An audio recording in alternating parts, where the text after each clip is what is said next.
Todos já encontraram? Amém? Diz assim a palavra do Senhor, capítulo 2, verso 13, perdão, Mateus 2, verso 13. Diz assim a palavra do Senhor.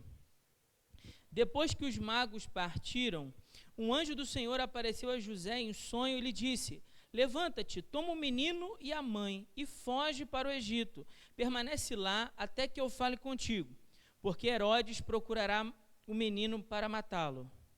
José levantou-se durante a noite, tomou o menino e a mãe e partiu para o Egito. E permaneceu lá até a morte de Herodes, para que se cumprisse o que o Senhor havia falado pelo profeta: do Egito chamei o meu filho. Então Herodes, percebendo que havia sido enganado pelos magos, ficou furioso e mandou matar todos os meninos de 2 anos para baixo, em Belém e nos arredores, de acordo com o tempo indicado com precisão pelos magos. Cumpriu-se então o que o profeta Jeremias havia falado. Em Ramá ouviu-se uma voz de lamento e grande pranto. Era Raquel, chorando por seus filhos e recusando-se a ser consolada, porque eles já não existem. Depois que Herodes morreu, um anjo do Senhor apareceu em sonho a José no Egito, dizendo: levanta-te, toma o menino e sua mãe e vai para a terra de Israel, pois os que procuravam tirar a vida do menino já morreram. Então ele se levantou, tomou o menino e a mãe e foi para a terra de Israel. Ouvindo, porém, que Arquelau reinava na Judéia em lugar de seu pai Herodes, José temeu ir para lá e, avisado em sonho, dirigiu-se para a região da Galiléia e foi morar numa cidade chamada Nazaré, para que se cumprisse o que os profetas haviam falado: este será chamado Nazareno. Amém? Só até aqui, mantenha sua Bíblia aberta, mas vamos orar. Pai querido, muito obrigado, Senhor, pela tua palavra. Deus, agora que nós lemos, diante dessa palavra, pedimos que teu Espírito Santo possa tomar a nossa mente, o nosso coração e nos conduzir nossos pensamentos cativos aos pensamentos de Cristo Jesus. Que o Senhor possa nos iluminar nessa noite ao entendimento correto da tua palavra e que essa palavra possa, Senhor, trazer transformação de vida, mudança de pensamento, mudança, Deus, na maneira como vivemos, para a glória do teu nome, por meio da tua palavra. É o que te pedimos no nome santo de Jesus. Amém. Os irmãos podem se assentar, mas mantenha, por favor, sua Bíblia aberta. Para nós entendermos melhor essa sessão, a gente precisa fazer um pequeno passeio pontual ao longo desse capítulo 2, para que a gente possa entender melhor o que está acontecendo nesse texto que a gente acabou de ler. Então, vou pedir, por favor, que você volte comigo no verso 8 do capítulo 2. No verso 8 do capítulo 2, o que nós vamos ler agora é a conversa de Herodes com os magos que haviam ido visitar Jesus após o seu nascimento, certo? Os magos viram a sua estrela, você talvez conheça a história, que eles estão nos visitando aqui, talvez você conheça a história pelos filmes ou pelos aqueles presépios, onde vê-se a estrela e os magos vão até Jesus. Bom, essa visita narrada no capítulo 2, do verso de 1 ao verso 12. E quando eles vão primeiro a Jerusalém perguntar pelo menino.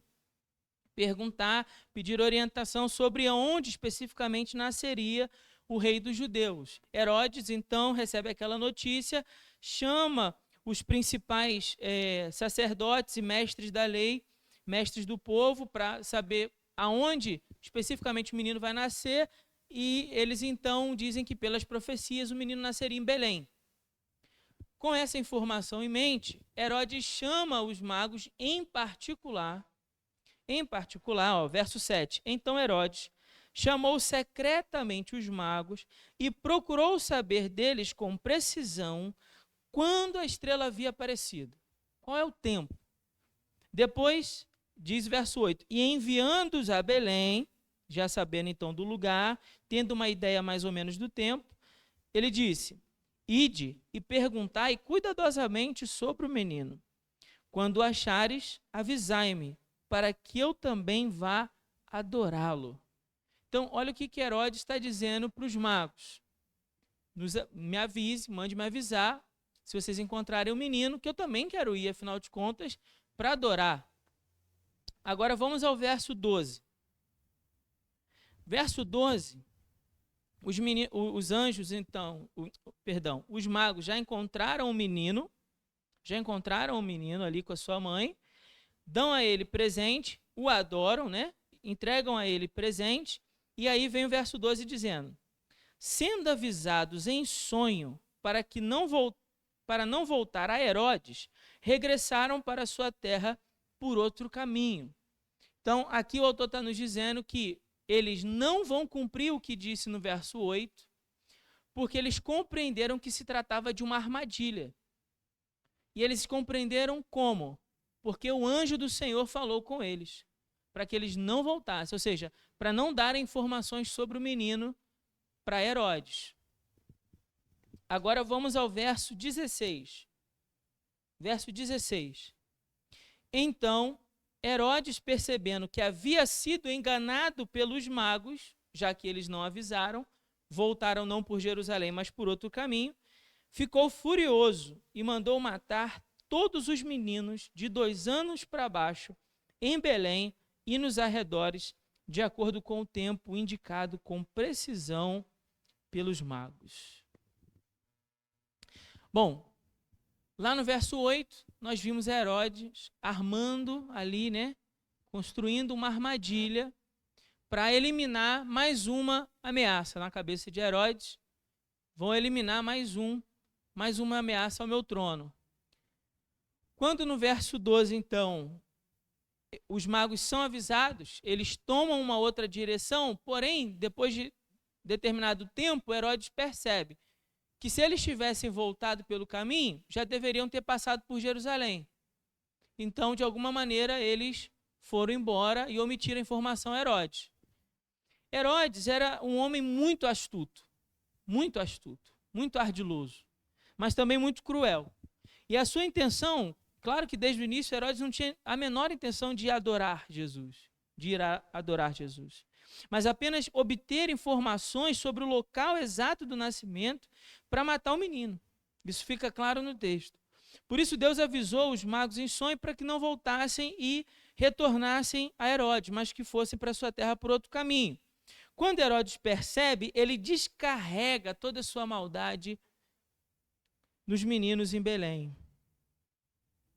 Para alguém que já havia ordenado o assassinato da sua esposa, ou pelo menos de uma delas, né, e de alguns dos seus filhos, só para se manter no poder, não é de nos admirar que Herodes também agora tentasse matar os meninos de um vilarejo pobre, um vilarejo pequeno, Belém era uma cidade pequena, de filhos de pessoas desconhecidas.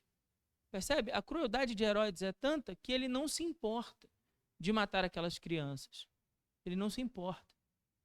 Para quem já matou os próprios filhos para se manter no poder, não era algo assim tão distante de se imaginar que Herodes pudesse fazer tamanha crueldade. E aí nisso o texto se desenvolve. É nessa situação, nessa circunstância, em que o autor vai desenvolver o texto, a sua narração. Primeiro, ele vai falar sobre essa fuga para o Egito, dos versos 13 até o 15. Depois ele fala da matança dos meninos, do 16 até o 18. E depois disso ele vai falar sobre a viagem de volta para Israel, depois da morte de Herodes, e vai então do 19 até o 23. Então a estrutura do texto é simples, né? Eles fogem por conta da tentativa de assassinato, pelo aviso do Senhor, né? Eles fogem porque Deus avisou. Eles permanecem por lá porque Deus os livrou do assassinato promovido por Herodes. E depois eles retornam, porque Deus então orienta os seus filhos para voltarem para a terra de Israel. Eu quero aproveitar bem o nosso tempo aqui hoje, então eu vou tentar ser bem pontual nas observações para a gente investir mais tempo no que esse texto tem para nos ensinar. Tem muita coisa interessante que esse texto tem para nos ensinar. Mas antes vamos entender um pouco melhor o que o texto tem para nos dizer. o primeiro momento do texto é a fuga deles, de José e Maria. Diz assim: depois que os magos partiram, um anjo do Senhor apareceu a José em sonho. Ele disse: levanta, toma o menino e a mãe e foge para o Egito. Permanece lá até que eu fale contigo, porque Herodes procurará procurará o menino para matá-lo. José, veja bem, levantou-se durante a noite. Durante a noite. O autor está dando uma indicação para nós que assim que ele teve o sonho, assim que Deus o avisou em sonho, ele não perde tempo. Ele imediatamente arruma as coisas, pega a mulher, a criança e foge para o Egito, obedecendo aquela palavra. Não perdeu tempo. Essa é a ideia que ele quer dar para nós. Durante a noite tomou o menino e partiu para o Egito. Agora, por que para o Egito? O Egito era uma região próxima. É claro que depois ele vai mencionar, né, a palavra do profeta no verso 15, dizendo: do Egito chamei o meu filho. Isso está lá em Oséias, capítulo 11, verso 1. Do Egito chamei Israel, chamei o meu filho. Então, aqui há um cumprimento de uma profecia também nessa fuga de Jesus. Mas é interessante a gente pensar que o Egito não seria um lugar tão improvável assim de Jesus fugir. Por quê, pastor? Porque primeiro o Egito era próximo. Era perto o suficiente para que um homem ou uma mulher e seu filho que acabou de nascer pudessem fazer uma viagem sem muito desgaste. Imagina, uma viagem naquela época era algo extremamente desgastante, mas o Egito era relativamente perto para que essa viagem não fosse tão sofrida, mas longe o suficiente das mãos de Herodes.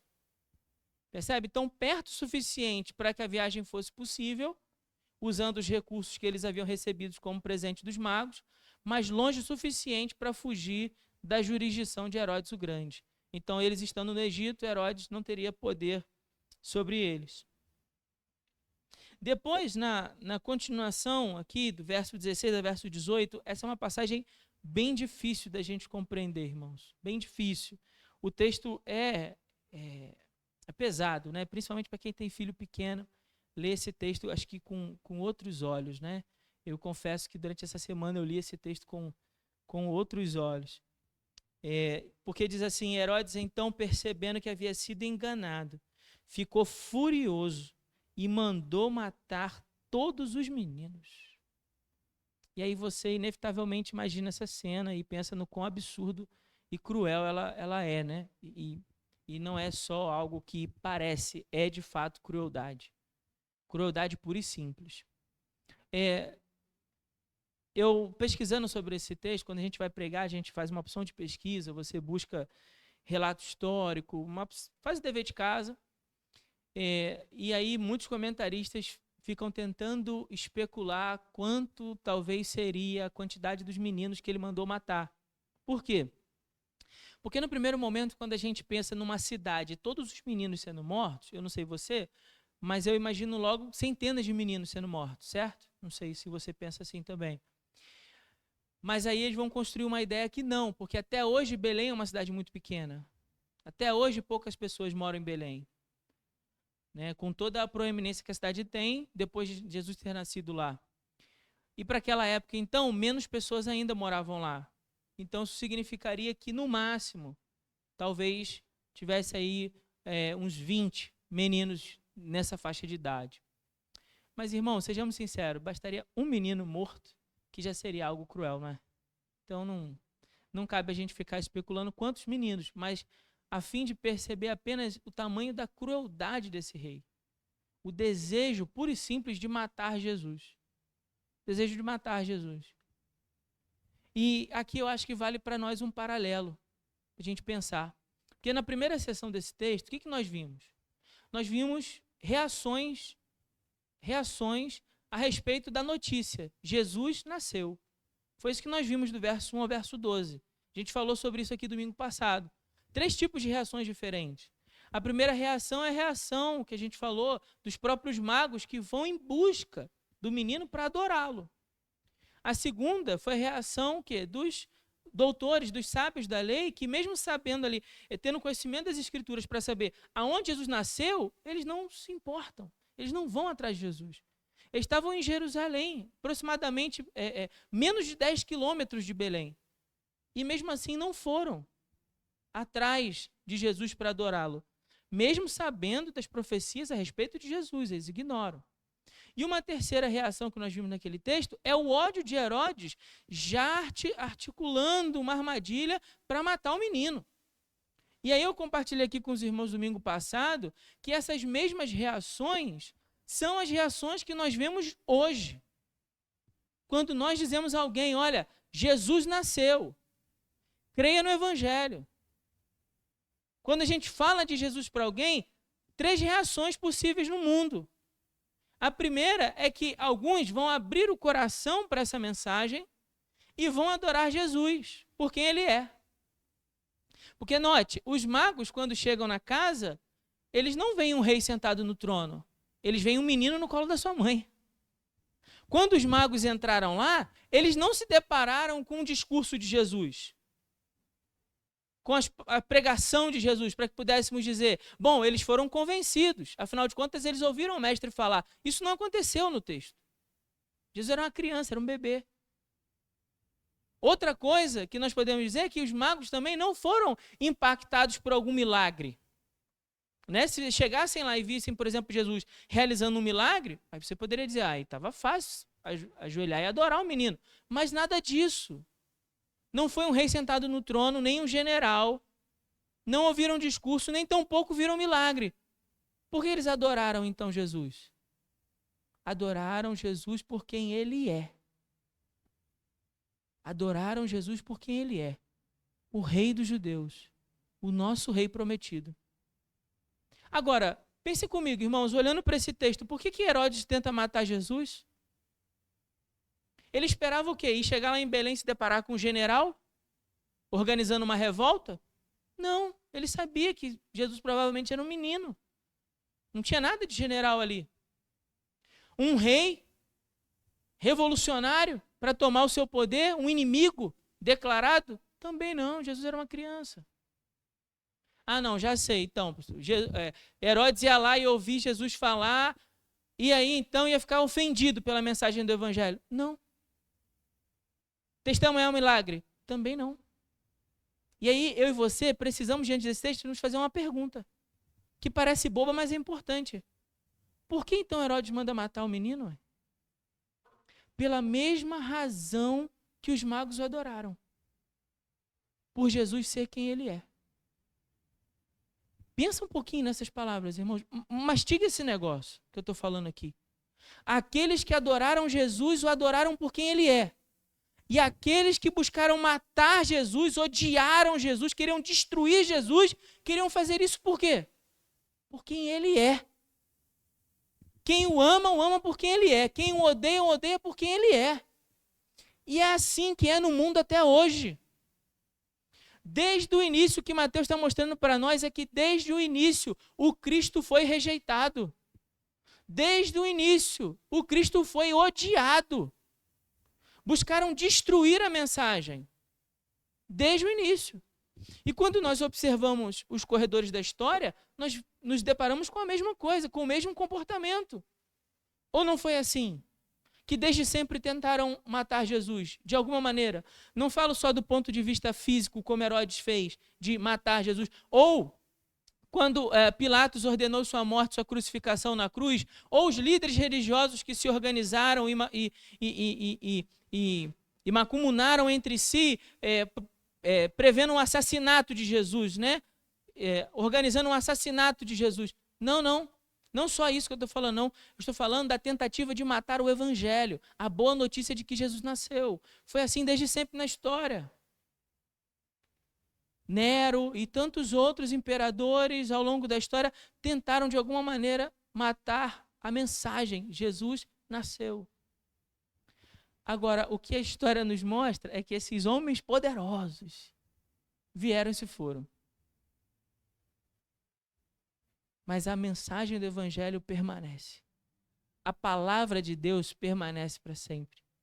O Logos, a palavra encarnada, o verbo encarnado, o Logos de Deus permanece, apesar de todo o ódio que o mundo tente demonstrar a respeito de Jesus. Não é muito diferente dos nossos dias. Quando nós falamos de Jesus, alguns vão odiar.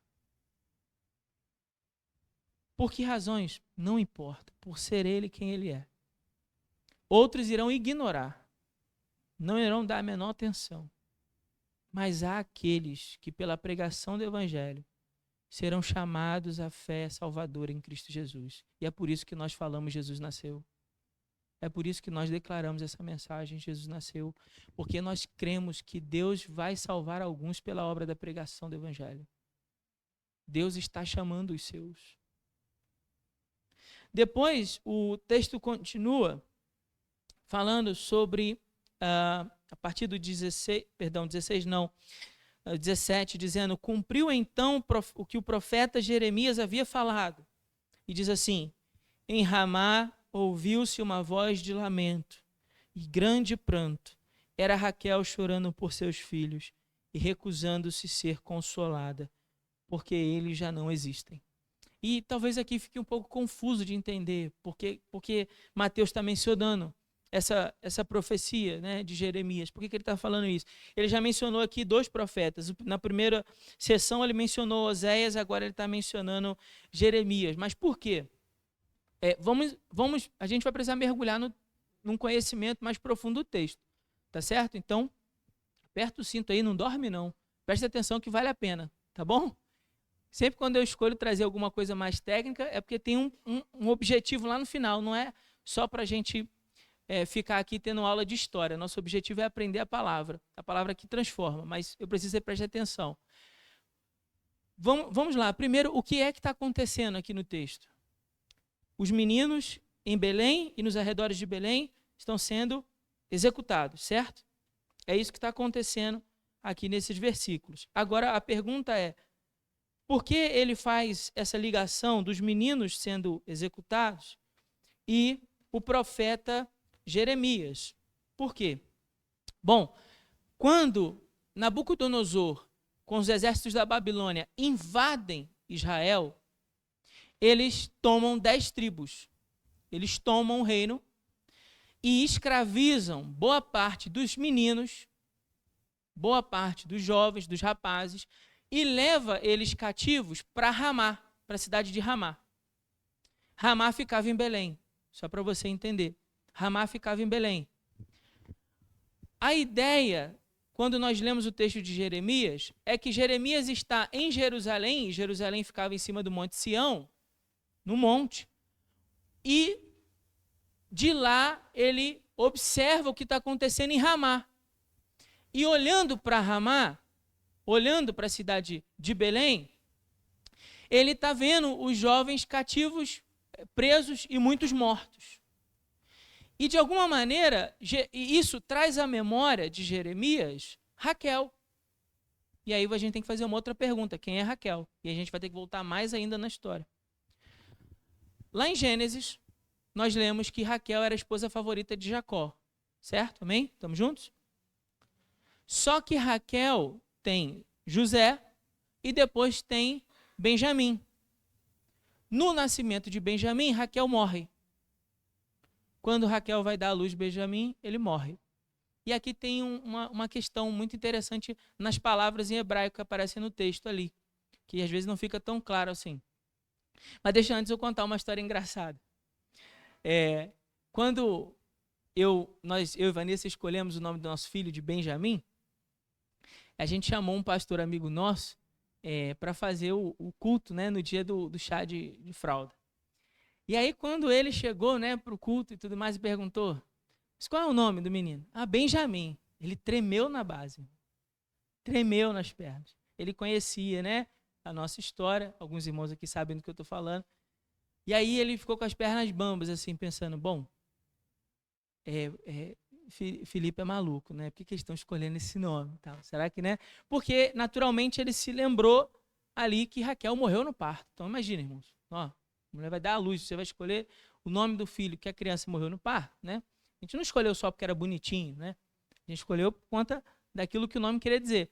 Só que quando Raquel dá à luz, agora eu quero ver aqui quem é bom de Bíblia. Vou fazer o teste aqui agora. Quando Raquel dá à luz o menino, qual é o nome que ela diz que o menino deve ser chamado? Quem lembra? Viu? Tem gente lendo Bíblia aí, glória a Deus por isso. Benoni. E Benoni, no hebraico, é o filho da minha dor. Raquel estava querendo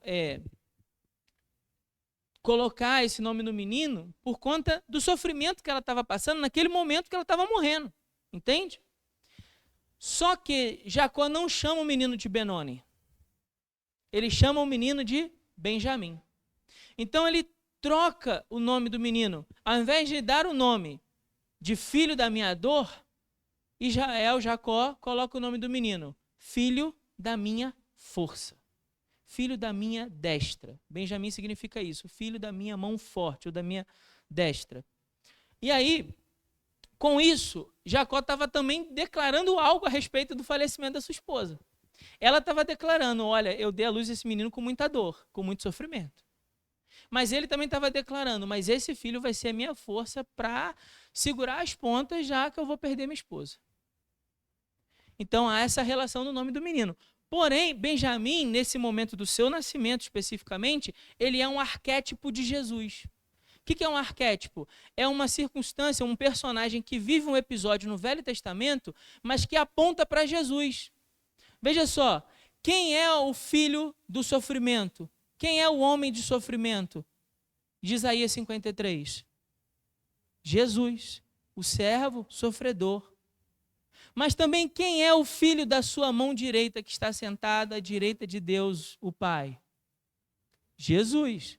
Percebe? Então, o nascimento, aquele episódio do nascimento de Benjamim é um arquétipo de Jesus. Ele é o filho do meu sofrimento, mas também é o filho da minha mão direita. Ele se assentará à direita de Deus para governar. Ele é o meu braço forte. Então, dessa maneira, o nascimento de Benjamim aponta para Jesus. E o sofrimento de Raquel naquele momento é lembrado por Jeremias. Só que o interessante é a maneira como Jeremias descreve essa história, porque Raquel morreu. Ela não ficou chorando pelo filho. O filho viveu. Quem morreu foi a mãe. Mas naquele episódio que Jeremias está observando de Jerusalém, ele declara na profecia, Raquel está chorando, ou seja, a mãe está viva e o menino está morto. Percebeu a diferença? Porque naquele momento, Jeremias estava profetizando o que aconteceria lá anos e anos depois, com o nascimento de Jesus, quando as mulheres, as mães de Ramá, chorariam pela perda dos seus filhos que já não existiam. Ele estava anunciando isso. Raquel, de certa forma, também pode ser considerada, assim como Sara, a mãe do povo de Deus. E ali, Raquel está representando as mães de Israel chorando pela perda dos seus filhos. Olha que cena marcante essa. Então, de alguma maneira, quando aquilo acontece, quando Herodes manda matar os meninos, Mateus, o autor, recorda dessa profecia de Jeremias e naquele momento ele compreende que as palavras de Jeremias, que aparentemente não faziam muito sentido, já que a mãe estava viva chorando pelos filhos que estavam mortos, e ao contrário do que aconteceu na história de verdade, aí ele compreende que se tratava de uma profecia. Ele estava vendo Deus cumprindo, Deus conduzindo a história mais uma vez. Ele falou disso na primeira sessão, falou disso na segunda e vai falar disso na terceira também. A maneira como Deus está conduzindo a história. Sempre resgatando essa ideia dos profetas. Por último, a última sessão do texto apresenta para nós essa volta, então esse retorno, quando Herodes morre e um anjo do Senhor então aparece em sonho. E tem uma curiosidade aqui, eu acho que vale a pena também comentar com os irmãos, porque nessa sessão do texto, você reparou que a gente falou de sonho muitas vezes? E os irmãos já aprenderam aqui na igreja, quando a gente está vendo uma palavra se repetindo, e tem que ligar o alerta para entender o que é. Mas o interessante é que só tem 6 citações de sonho, e, claro, graças à internet, hoje dá para a gente fazer esse tipo de pesquisa, tá, irmão? Eu não sou tão crânio assim, não, tá? Então, vou contar o segredo, é claro que com a internet, busca Google, você põe o texto e tal, pesquisa a palavra, você vai encontrar, né? Antigamente, a gente pegava os dicionários bíblicos desse tamanhão para procurar, né, os alfabetos bíblicos. Hoje, você pega o texto lá, coloca no computador, manda procurar uma passagem e ele vai te dar todas as referências onde aquela palavra aparece. E foi isso que eu fiz, tá? Só para deixar claro. Assim, sonho. Interessante, porque no Velho Testamento aparece 77 vezes Deus se comunicando de alguma maneira com sonho. Então isso é comum para o Velho Testamento. Mas isso não é comum no Novo Testamento. Mas nessa passagem aqui a gente viu 4 vezes. Só no capítulo 2, tem 4. Ó. Um no 12, quando o sonho manda que os magos fujam. Depois, no verso 13, um sonho para José fugir. Depois, no verso 19, um sonho para José voltar para Israel. E quando ele volta para Israel, o que dá a entender o texto aqui, a gente já falando disso, né, já adiantando essa informação, aparentemente eles vão voltar para Belém, mas então no 22 ele tem um novo sonho. Ele tem a informação de que Arquelau está reinando, né, o filho de Herodes, obviamente tão cruel quanto ele. E aí, em sonho, José é avisado. E pode ser que você, lendo isso em casa, tenha a impressão errada de que seria comum, então, Deus falar por meio de sonho. E aí eu quero só corrigir uma prática. Isso vale para os irmãos que são membros da Primeira Igreja Batista. Mas se aqueles que não são membros também quiser compreender isso, Deus abençoe. À luz da palavra de Deus, não é comum Deus falar por meio de sonho. Embora nesse texto seja algo recorrente. No Novo Testamento inteiro, só aparecem 6 vezes Deus se comunicando a respeito de sonho. E olha que interessante, todas elas aparecem em qual livro? Mateus. Todas em Mateus. Por quê? Porque Mateus está escrevendo para os judeus. E ele tem a intenção de mostrar as similaridades com o Antigo Testamento. Mas lembre os irmãos que depois da vinda de Cristo, Deus decidiu falar conosco por meio de Cristo Jesus, diz o autor de Hebreus capítulo 1, verso de 1 ao 3. Então essa história de que Deus deu sonho, Deus me deu um sonho, Deus me deu um sonho, cuidado com isso. É só uma observação. Cuidado com isso. Deus hoje fala conosco por meio da sua palavra. Por meio da sua palavra. Se você tem algum sonho aí, acha que é de Deus, mas confrontando com a palavra, a coisa não está se encaixando, não está batendo, eu acho bom você entender que esse sonho não foi de Deus. Tá certo? Deus não falaria algo que contradiria a sua palavra. Ô, Fluzinha, obrigado.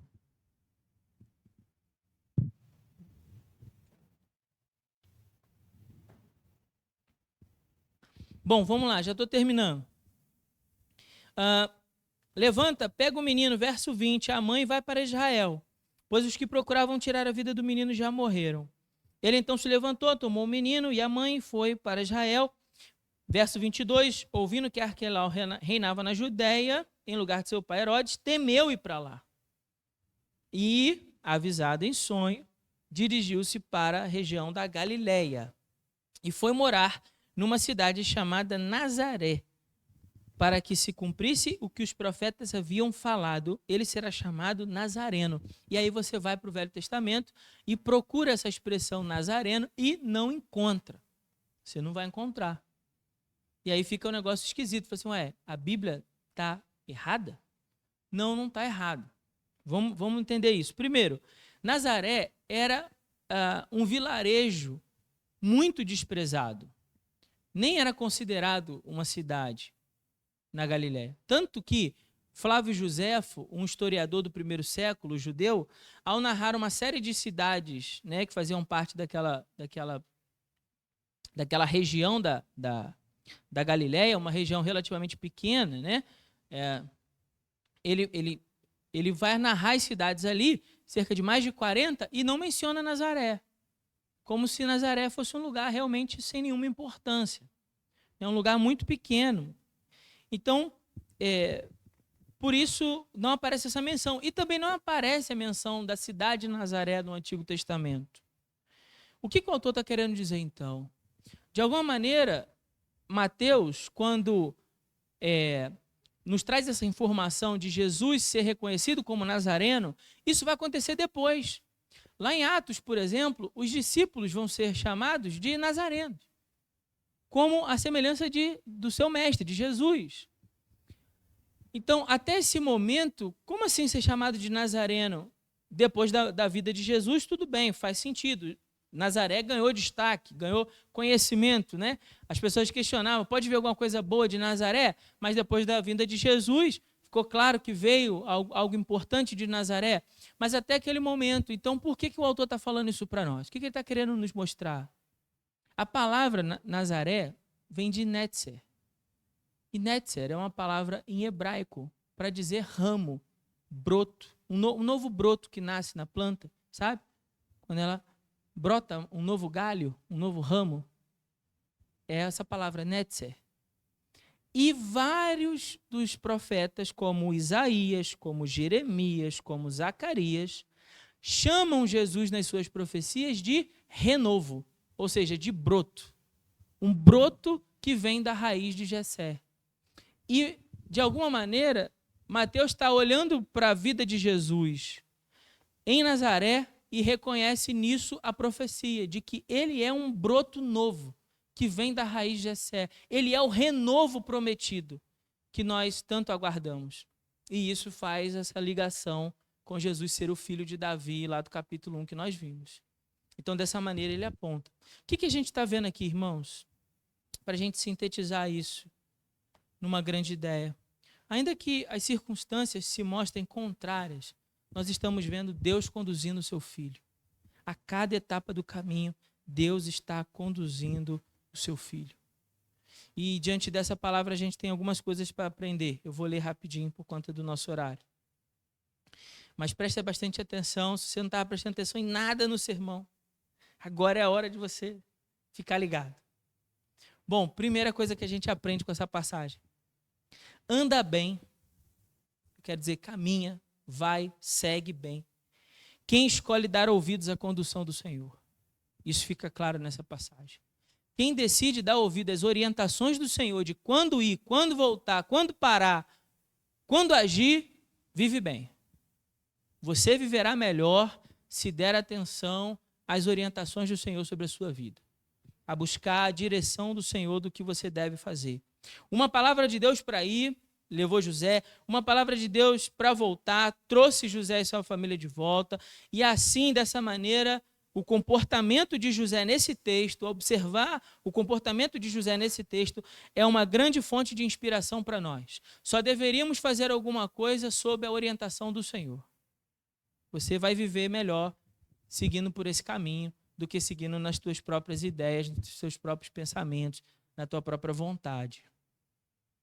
Segunda lição, José e Maria foram livres no sentido de serem preservados, né, daquele perigo, e eles nem faziam ideia. Eles nem faziam ideia. Quando eles foram, eles tinham só uma informação. Herodes vai tentar matar. Mas eles nem ficaram sabendo do que aconteceu a princípio em Belém. Talvez, posteriormente, eles tenham vindo a ficar sabendo, mas não naquele momento. Eles só tinham uma palavra, olha, foge porque vão tentar matar. E se não fosse o aviso do Senhor, eles teriam permanecido em Belém. E isso me faz pensar numa coisa, irmãos, de quantos males Deus também tem nos livrado. De quantos perigos que nós, muitas vezes, nem chegamos a tomar conhecimento, Deus também não nos livra, assim como Ele livrou seu Filho Jesus. Às vezes, perigo que você nem tomou conhecimento, mas a boa mão de Deus estava lá para te livrar, para te guardar e te proteger. E nisso nós também podemos ver o como Deus conduz a vida dos seus filhos, livrando eles até de perigos que eles nem sabem. Deus faz assim conosco também. Terceiro, o Filho de Deus, o Rei prometido a Israel, nasceu em um vilarejo pequeno, Belém, cresceu numa cidade desprezada, Nazaré. Grande é o seu exemplo de humildade. Humildade. Se fez homem e habitou entre nós, cresceu sem luxo, sem privilégios, conheceu a pobreza, a privação, porque essas ideias que Jesus era rico é terminantemente loucura. Não tem nenhum texto bíblico que dê base para essa teologia insana da prosperidade em dizer que Jesus era rico porque ele nasceu com barra de ouro no pé. É só coisa para quem não lê Bíblia. A barra de ouro, o incenso e a mirra que recebeu pagaram a viagem e o tempo que eles passaram no Egito. É isso. Depois, quando eles voltam, vão para um vilarejo pobre e humilde, que nem era contado entre as cidades da Galileia. Você acha que é por quê? Porque Jesus era rico? Não, porque ele cresceu no meio da pobreza. É isso. Jesus cresceu e conheceu a pobreza e a privação. Ele cresceu sem luxos e sem privilégios. Não nasceu num berço de ouro. Também não estou fazendo apologia à pobreza, é uma realidade apenas. Estou narrando uma realidade. Jesus nasceu sem luxos ou sem privilégios. Ele aprendeu a ver a beleza nas coisas simples da vida.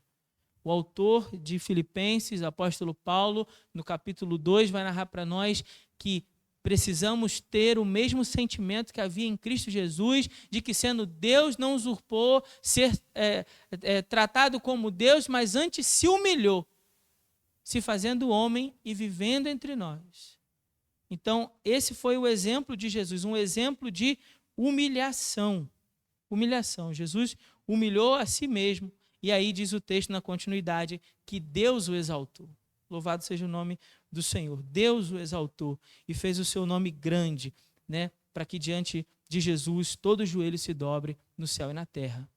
Então, a própria vida de Jesus é um exemplo para nós de humildade. Humildade. A vida de Jesus é para nós um exemplo de humildade. Quarto, as circunstâncias podem estar fora do nosso controle. José e Maria não tinham nenhuma segurança naquele momento, nenhuma forma de controlar o que estava acontecendo. Mas embora as circunstâncias fujam ao meu e ao teu controle, as circunstâncias jamais fugirão ao controle de Deus. Isso fica claro nesse texto. As circunstâncias podem fugir ao meu e ao teu controle, mas elas jamais fugirão ao controle de Deus. Guarde isso no teu coração. Quando tudo parecer perigoso, as circunstâncias se mostrarem contrárias, você temer a sua própria vida, assim como José e Maria temeram a sua própria vida, lembre-se, Deus está conduzindo a vida dos seus filhos a cada passo. Deus está conduzindo a vida dos seus filhos. Deus está conduzindo a sua história. Agora tem uma outra coisa também que eu quero compartilhar com os irmãos. Essas foram aplicações, eu acho que mais óbvias a respeito desse texto, mas sabe, irmãos, eu fiquei pensando muito na postura de Herodes e no comportamento dele nesse texto. E eu queria compartilhar com vocês algumas observações também, só a respeito disso. E só a respeito da morte de Herodes. O que a morte de Herodes também pode ensinar para mim e para você. Né? Porque tem coisas aqui que a gente precisa pensar, refletir.